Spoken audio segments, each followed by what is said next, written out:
कामचोर देवरानी। एक बार की बात है, सुषमा अपने पूरे परिवार के साथ खुशी खुशी मोहन नगर में रहती थी। उसकी 2 बहुएं थी, पल्लवी और शिवानी। एक दिन दोनों बहुएं रसोई में काम कर रही होती है कि तभी उनकी सास सुषमा उन्हें बुलाती है। अरे बहू, जरा इधर तो आना। शिवानी, जरा जाकर देखना सासू माँ क्या कह रही हैं।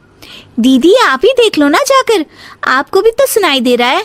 अरे मैं आटा गूंद रही हूँ ना, तुम चली जाओ। हाँ तो मैं भी तो सब्जी काट रही हूँ ना दीदी।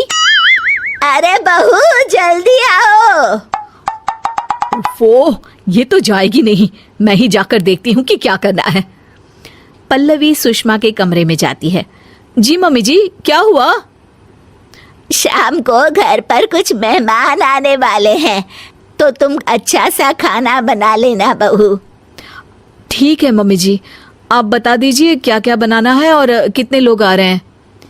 सुनील की मौसी जी और उनका पूरा परिवार आ रहा है। कुल मिलाकर 3 लोग और हमें मिलाकर हुए 9 लोग। तो अभी से ही तैयारी करना शुरू कर दो। और हाँ, घर की सफाई भी कर देना, हाँ अच्छे से। जी मम्मी जी, सब काम हो जाएगा, आप चिंता मत कीजिए। पल्लवी शिवानी को घर में मेहमान आने वाले हैं इसके बारे में बताती है। क्या 9 लोगों का खाना बनाना होगा, घर की सफाई करनी है? बाप रे, सासू माँ ने तो हमें घर की नौकरानी ही समझ कर रखा है।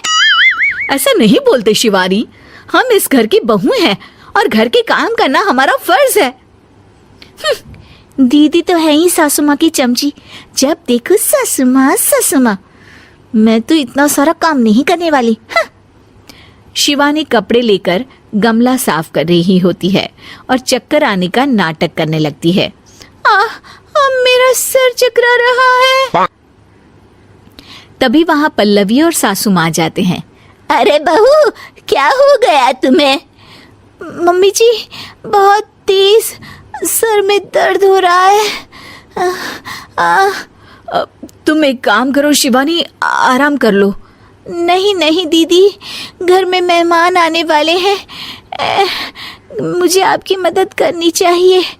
अरे कोई बात नहीं शिवानी, तुम आराम कर लो, मैं सब काम कर लूंगी। ठीक है दीदी, अगर आप इतना कह रही हैं तो आराम कर लेती हूँ। शिवानी आराम से अपने कमरे में मैगजीन पढ़ रही होती है। इसे कहते हैं आराम की जिंदगी। इतना सारा काम। चलो सारा काम खत्म हो गया, शिवानी को देख आती हूँ। शिवानी अपने कमरे में ईयरफोन में गाने सुनते सुनते सो जाती है और उसके साइड में मैगजीन भी रखी होती है। पल्लवी वहां आ जाती है और वो सब देखती है। ओहो, तो मतलब सब काम चोरी का बहाना था। अभी बताती हूँ इसको। घर का सारा काम मुझे करना पड़ा और ये महारानी यहाँ मैगजीन पढ़ रही है, गाने सुन रही है। पल्लवी रसोई से एक प्लेट और चम्मच लेकर आती है और शिवानी को थाली बजाकर उठाने लगती है। शिवानी अचानक से उठती है।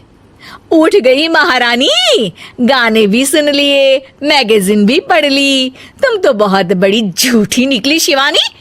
तुमने सर दर्द का बहाना बनाया ताकि काम करने से बच सको।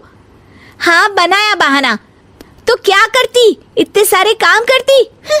मुझे कोई शौक नहीं है चापलूसी का। क्या चापलूसी?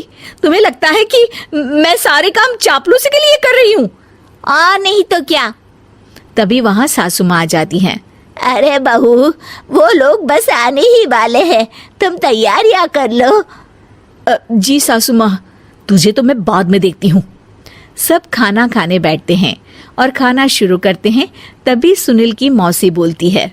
वाह भाई वाह, खाना तो बहुत ही अच्छा बना है सुषमा जी, एक एक चीज में क्या स्वाद है। ये सुनकर शिवानी मुंह बना लेती है। उसे अपनी जेठानी की इतनी तारीफ रास नहीं आती। आपकी बहुएं तो बहुत ही अच्छा खाना बनाती हैं।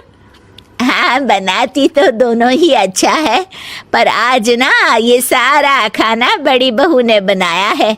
छोटी बहू की तबीयत ठीक नहीं थी, सो इसलिए। मानना पड़ेगा सुषमा जी, आपकी बड़ी बहू तो बहुत ही गुणवान है। पल्लवी की तारीफ सुनकर शिवानी को जलन होती है। पल्लवी ये सुनकर खुश हो जाती है और शिवानी की तरफ देखकर उसे चिढ़ाती है। कुछ देर बाद मेहमानों के जाने का वक्त हो जाता है। मौसी जी सबके लिए उपहार लाई होती है। वो सबको शगुन के पैसे देती हैं और अंत में पल्लवी के पास आती है। तुम्हारे लिए शगुन का लिफाफा तो है ही, पर बहू तुम्हें एक और उपहार भी मिलेगा इतना अच्छा खाना बनाने के लिए। मौसी अपने सोने के कंगन निकालकर पल्लवी को पहना देती है। ये लो, ये मेरे मनपसंद कंगन है, अब से ये तुम्हारे हुए। धन्यवाद मौसी जी। ये देखकर शिवानी तो पूरी तरह से जल जाती है और गुस्से से रसोई में चली जाती है। तभी वहां पल्लवी आ जाती है और उसे अपने कंगन दिखाने लगती है। देवरानी जी, अब आपका सर दर्द ठीक तो है ना? मुझे लगता है कि अब सर दर्द शुरू हो गया होगा आपका।